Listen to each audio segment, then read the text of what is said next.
Ya, mohon maaf ya. Saya kira tadi sudah terbuka mikrofonnya. Ternyata mikrofonnya belum terbuka ya. Alhamdulillah sudah diingatkan ya. Saya ulangi. Bismillah, alhamdulillah, wassalatu wassalamu ala Rasulillah wa ala alihi wa sahbihi wa man wala. Amma ba'd. Para peserta kajian fikih yang sama dimuliakan Allah, eh, kita bersyukur kepada Allah dan memujinya atas segala limpahan rahmat dan hidayahnya sehingga kita dapat bersua kembali di ruang Zoom ini. Salawat dan salam senantiasa tercurahkan kepada junjungan kita Nabiullah Muhammad Sallallahu Alaihi Wasallam beserta keluarga dan para sahabatnya, para pengikutnya yang tetap setia berpegang teguh kepada sunnah-sunnah beliau dan para sahabatnya hingga hari kiamat kelak. Amin ya rabbal alamin. Para peserta kajian fikih rahimakumullah, ya, kita akan membahas tentang zakat fitrah. Sedianya zakat fitrah ini dijelaskan pada akhir Ramadan kemarin ya, karena berhubung kita menjelang akhir Ramadan itu libur, ya, karena kita persiapan menghadapi Lebaran, maka mohon maaf kami undur pembahasan zakat fitrah pada malam hari ini. Ya, baiklah, tentang zakat fitrah ada satu hadis Rasulullah Shallallahu Alaihi Wasallam ya yang menunjukkan tentang kewajiban zakat fitrah, yaitu hadis Rasulullah Shallallahu Alaihi Wasallam an Ibnu Umar qala farada Rasulullah Shallallahu Alaihi Wasallam zakat al-fitri sa'an min tamrin aw sa'an min sya'irin 'ala al-'abdi wal hurri wal dzakari wal untha was saghir wal kabir min al-muslimin. Ya, wa amara biha an tuadda qabla khurujin nas ila salati muttafaqun alaihi. Ini hadis sahih yang diriwayatkan oleh Imam Bukhari dan Muslim. Dari Abdullah ibnu Umar, salah seorang sahabat Rasulullah Shallallahu Alaihi Wasallam berkata bahwasanya Rasulullah Shallallahu Alaihi Wasallam telah mewajibkan zakat fitrah, telah mewajibkan zakat fitrah, eh, yaitu sebesar ukurannya satu sok dari berupa kurma atau satu sok dari berupa gandum yang diwajibkan kepada hamba sahaya atau orang yang merdeka, baik laki-laki ataupun perempuan, baik anak kecil ataupun orang dewasa dari kaum muslimin. Dan beliau memerintahkan untuk dikeluarkan zakat fitrah itu sebelum orang-orang keluar melaksanakan sholat Id di hari Idul Fitri. Ini hadis sahih yang diriwayatkan oleh Imam Bukhari dan Muslim. Ikhwatal Islam rahimakumullah, eh, hadis ini sangat jelas sekali bahwasanya zakat fitrah itu hukumnya wajib. Hukumnya wajib. Berbicara tentang zakat fitrah itu berkaitan dengan puasa Ramadan. Karena zakat fitrah itu hanya dikeluarkan di akhir bulan suci Ramadan, ya, atau dikeluarkan ketika atau diwajibkan ketika berakhirnya bulan suci Ramadan, ya, ketika tenggelamnya matahari dan masuknya satu Syawal, maka itu diwajibkannya eh, untuk dikeluarkan zakat fitrah, ya, atau zakat fitri namanya, yang berupa makanan pokok ya. Kalau di Arab itu dulunya makanan pokoknya seperti kurma, gandum, ya. Sedangkan kita ini makanan pokok kita ini berupa beras, ya, berupa beras ya. Kita di Indonesia makanan pokoknya berupa beras.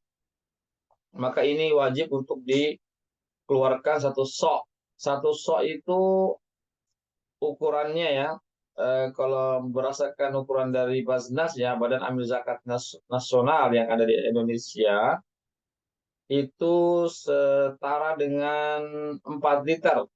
4 liter ya, 4 liter beras atau 2,5 kilogram. Itu satu sok. Ya, jadi kita bisa keluarkan 2,5 kilogram beras atau 4 liter per orang per orang. Ya,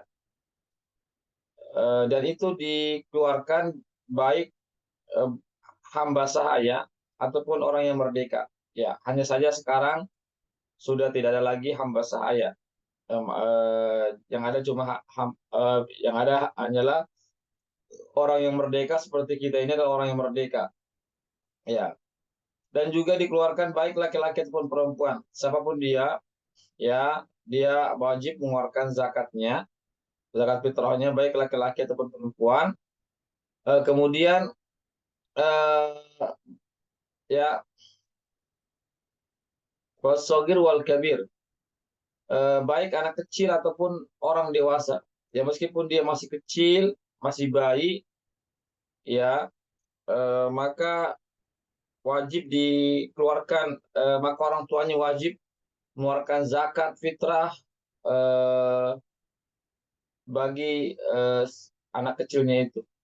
Ya, jadi tidak ada perbedaan ya antara yang dewasa, anak kecil, masih bayi, ya, selama dia bayi itu ada di bulan Ramadan, hidup di bulan Ramadan, maka setelah berakhir Ramadan, maka wajib dikeluarkan zakatnya atas si bayi itu orang tuanya ya. Minal muslimin, dan dari kalangan kaum muslimin. Ya, adapun orang kafir tidak ada kewajiban untuk berzakat fitrah. Ya, orang kafir tidak ada kewajiban berzakat fitrah. Yang berzakat fitrah ini hanyalah orang-orang muslim saja. Ya. Kemudian wa amara biha an tuadda.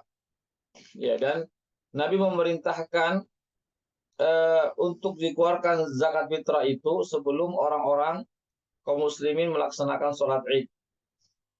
Ya. Jadi sebelum dilaksanakannya pelaksanaan sholat Id, maka kaum muslimin diperintahkan untuk mengeluarkan zakatnya. Ya. Jadi diwajibkan itu ketika terbenamnya matahari, maka itu sudah masuk 1 Syawal, maka pada saat itulah diwajibkan kita mengeluarkan zakat fitrah sampai menjelang pelaksanaan sholat Id. Ya, sebelum dilaksanakannya sholat Id, ya, maka itu adalah waktu untuk mengeluarkan zakat fitrah. Ya, maka adalah waktu untuk mengeluarkan zakat fitrah. Ya, jadi ini harus kita perhatikan ya, jangan sampai kita lalai ya, sehingga kita luput untuk mengeluarkan zakat fitrah kita. Ya, bahkan sebagian ulama mengatakan boleh mengeluarkan zakat fitrahnya itu, ya, ini yang langsung ya, yang langsung kepada yang berhak ya, kita memberikan zakat fitrah kepada yang langsung yang berhak menerimanya, itu fakir miskin tentunya, maka boleh 2 atau 3 hari sebelum pelaksanaan sholat Id, itu boleh dimajukan waktunya 2 atau 3 hari sebelum pelaksanaan sholat Id. Hal ini pernah dilakukan oleh sahabat Nabi ya, kalau tidak salah adalah Abdullah bin Umar, ya, pernah mendahulukan pembayaran zakat fitrah itu, artinya langsung menyerahkan kepada fakir miskin itu 2 atau 3 hari sebelum pelaksanaan sholat Id. Yaitu diperbolehkan. Meskipun yang wajibnya itu nanti ketika di akhir Ramadan, ketika terbenamnya matahari, masuknya 1 Syawal, maka itulah yang waktu yang wajib, baru dikatakan wajib mengeluarkan zakat fitrah. Adapun 2 atau 3 hari sebelum berakhirnya Ramadan, itu hukumnya boleh untuk seseorang mengeluarkan zakat fitrah kepada secara langsung ya, kepada yang berhak menerimanya, yaitu yaitu fakir miskin. Ya. Dan zakat fitrah ini diwajibkan ya bagi seseorang muslim, ya, individu ada, ya, dan yang di bawah tanggungannya. Ya, misalnya seorang bapak, maka dia berkewajiban mengeluarkan zakat untuk dirinya dan untuk keluarganya, untuk istri dan anak-anaknya. Itu yang dimaksud, ya. Jadi seorang bapak sebagai kepala keluarga bertanggung jawab terhadap nafkah keluarganya, maka dia berkewajiban mengeluarkan zakat untuk anak dan untuk istri dan anak-anaknya. Itu jika dia memiliki kelebihan makanan pada malam Id dan pada hari Id, itu kelebihan makanan pokok, ya. Tapi seandainya dia tidak memiliki kelebihan makanan pokok, ya, artinya betul-betul makanannya tidak ada pada malam Id dan pada hari Id itu, maka tidak ada kewajiban baginya untuk mengeluarkan zakat fitrah. Tapi selama dia memiliki kelebihan makanan, ya, dan bisa dikeluarkan per orang itu 1 sok atau 2,5 kilogram, kemudian ditambah dengan berapa tanggungannya dari keluarganya itu, dan jika dia memiliki kelebihan makanan itu, maka dia berkewajiban untuk mengeluarkan zakat fitrah untuk diri dan keluarganya. Tapi seandainya dia sama sekali, artinya pas-pasan, ya, artinya kalau dia keluarkan ini zakatnya, maka dia tidak bisa makan, maka ketika itu dia digolongkan adalah orang yang tidak mampu untuk berzakat fitrah. Ya, tidak mampu untuk berzakat fitrah. Ya, jelas, ya. Wala yahillu ta'khiruha an yaumil 'id. Tidak diperbolehkan menangguhkan pembayaran zakat fitrah ini sehingga keluar dari waktu dari hari Id, dari tanggal 1 Syawal. Tidak diperbolehkan, atau diharamkan. Ya, diharamkan seseorang itu mengeluarkan zakat fitrahnya itu sudah lewat 1 Syawal.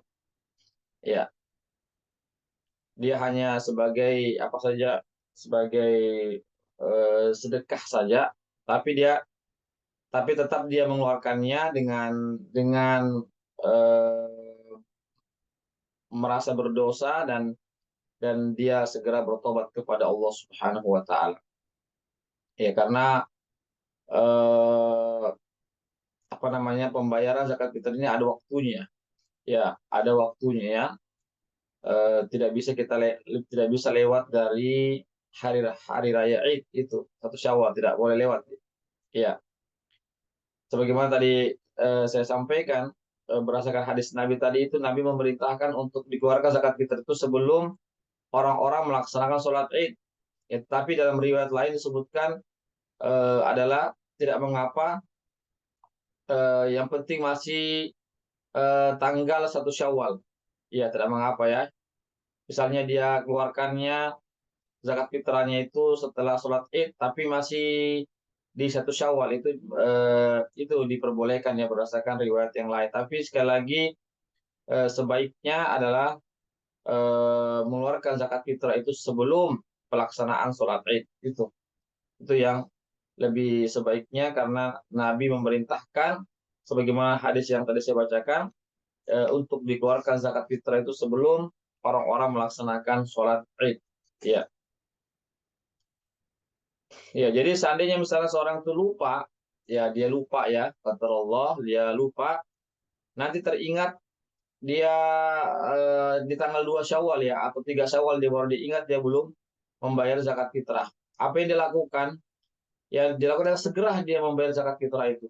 Ya, segera dia mengeluarkan zakat fitrah dengan mencari langsung, ya, orang-orang fakir miskin yang berhak untuk mendapatkannya. Seraya dia memohon ampun kepada Allah, beristighfar atas kelalaiannya atau karena kealfaannya, meskipun tidak disengaja, ya, tapi sekali lagi ini satu kelalaian, ya, sampai lupa ya dikeluarkan zakat fitrah di hari raya itu atau di malam hari raya itu, tapi tetap tetap dia keluarkan ya, tetap dikeluarkan zakat fitrahnya itu ya, seraya dia mohon ampun kepada Allah atas kelalaian atau kekhilafan yang dilakukan.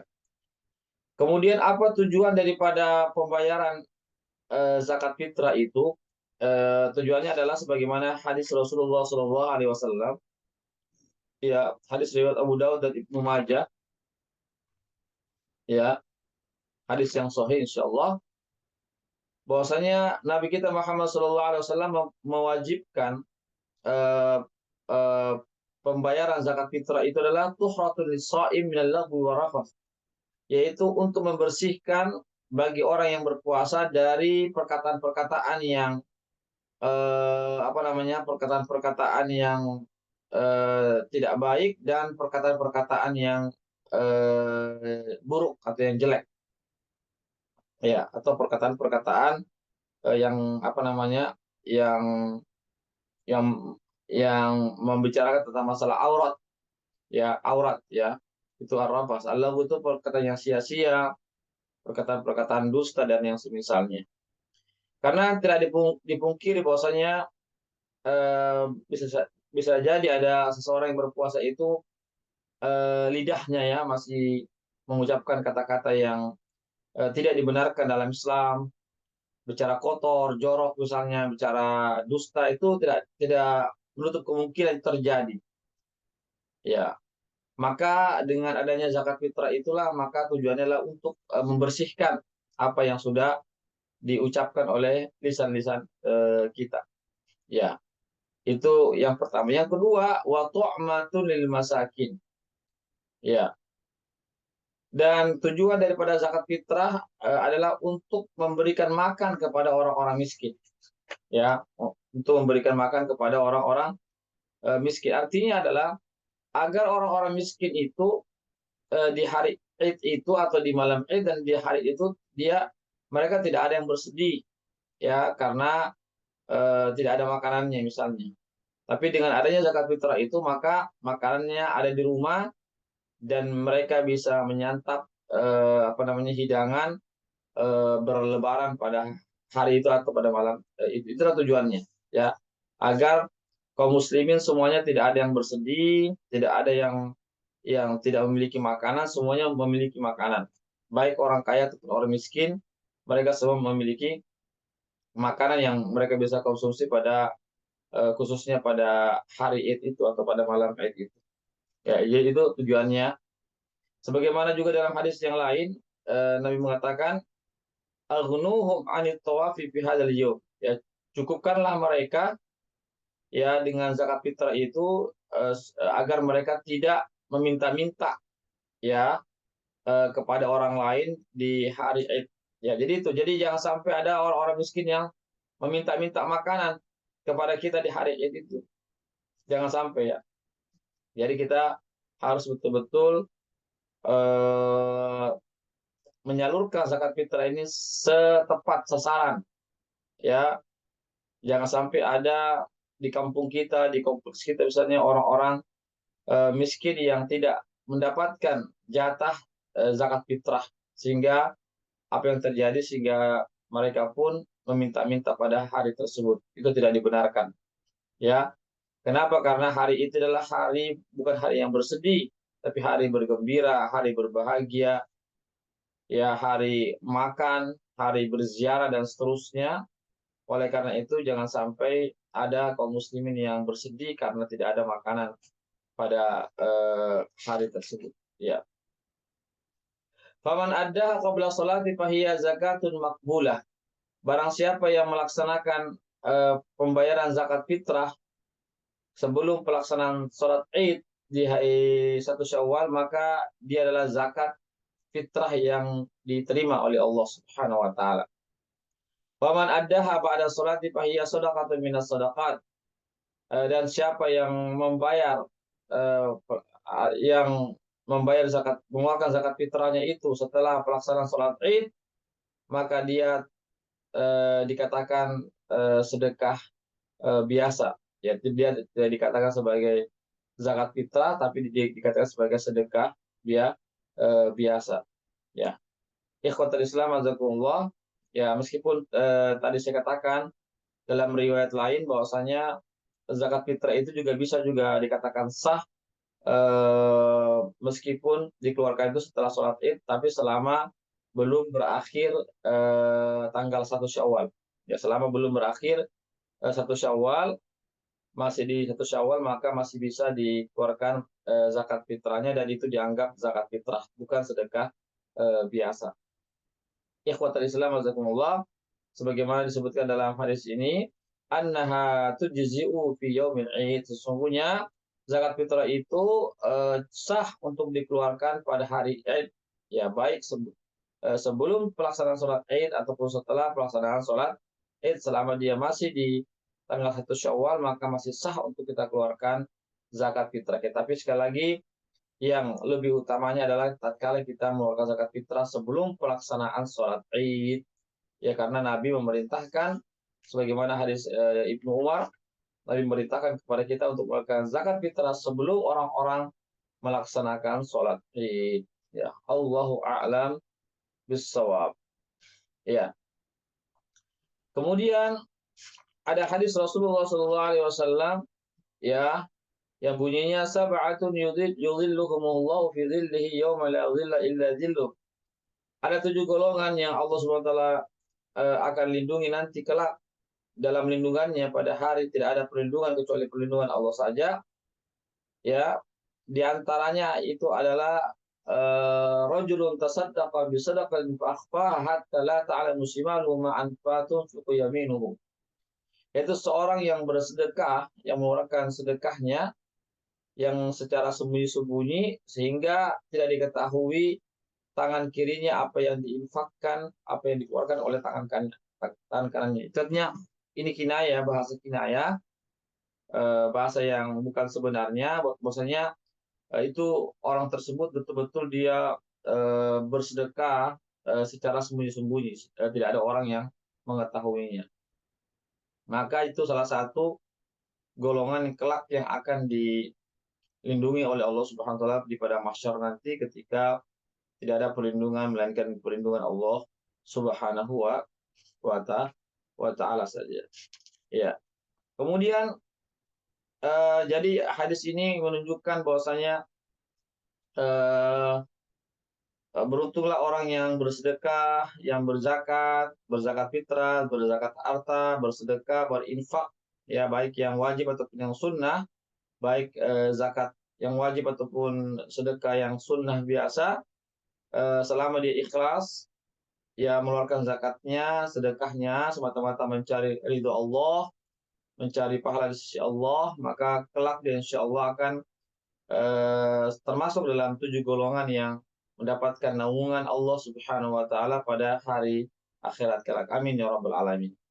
Kemudian ada satu permasalahan adalah mana yang lebih utama, kita bersedekah, berinfak itu secara terang-terangan atau secara sembunyi-sembunyi. Ya, artinya orang-orang tidak mengetahuinya, atau secara terang-terangan atau orang-orang mengetahuinya.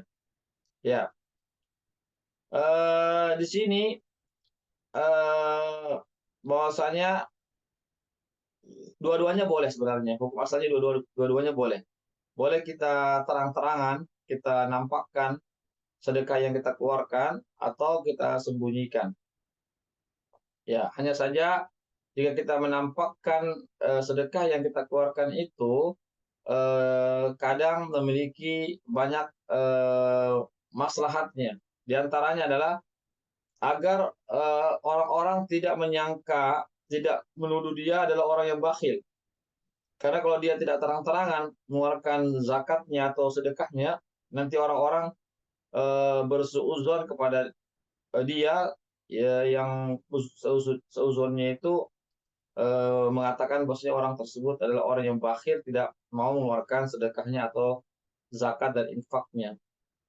Oleh karena itu, agar tidak terjadi buruk sangka yang dituduhkan kepadanya, maka sebaiknya dia bersedekah secara terang. Itu senantiasa memperbaiki niatnya, bahwasanya bersedekahnya itu bukan karena ria, bukan karena ingin dipuji dan seterusnya, tapi karena ada kemaslahatan sehingga dia menampakkan apa namanya, ya, menampakkan apa namanya, menampakkan daripada zakat ya atau sedekah yang dia keluarkan. Kemudian kemaslahatan yang kedua, jika dia menampakkan sedekahnya itu bahwasanya sebagai motivasi bagi yang lainnya. Ya, intinya dia menampakkan itu agar memberikan semacam sugesti dan motivasi bagi yang lainnya agar orang-orang juga ikut juga berlomba-lomba untuk bersedekah. Ya, begitu. Jadi sekali lagi ya, yang penting adalah bagaimana dia bisa mengontrol niatnya untuk tidak ada unsur riya di dalamnya, ya. Namun apabila dia takut terjatuh ke dalam riya, jika dia tampakkan sedekah yang dia keluarkan, maka ketika itu dia tidak boleh menampakkan sedekahnya secara terang-terangan, karena dia itu tadi, karena dia khawatir terjatuh dalam perbuatan riya, ya. Jadi tidak boleh seseorang berinfak, bersedekah karena riya, ya, maka tidak ada pahalanya di sisi Allah Subhanahu wa taala, justru dia berdosa, ya.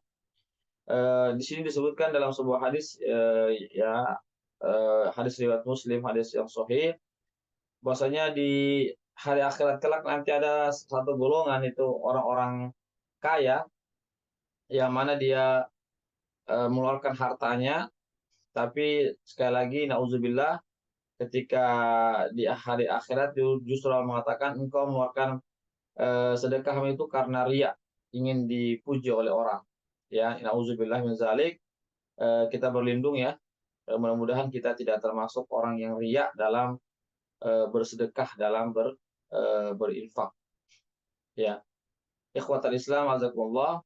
Jadi sekali lagi, hukum bersedekah itu, berinfak itu boleh terang-terangan, boleh tidak terang-terang, atau secara sembunyi-sembunyi itu diperbolehkan. Yang penting bagaimana niat kita ikhlas, khususnya tatkala kita menampakkan zakat kita secara terang-terangan. Ya, barangkali ini yang bisa kami sampaikan terkait pembahasan tentang zakat fitrah, ya, dan yang berkaitan dengannya. Jadi zakat fitrah ini juga bisa dibayarkan lewat lembaga, ya, lewat lembaga amil zakat, ya, yang ada di masjid misalnya, atau yang ada di lembaga-lembaga sosial. Lewat situ kita menyerahkannya itu boleh, ya. Jadi boleh kita lewat amil zakat, boleh juga kita langsung mencari yang kita yakini bahwa itu adalah orang-orang fakir miskin, maka itu boleh kita serahkan langsung zakat fitrah kita. Ya, demikian apa yang bisa kami sampaikan, ya. Sebelum saya tutup, barangkali ada yang mau bertanya tentang zakat fitrah, dipersilakan.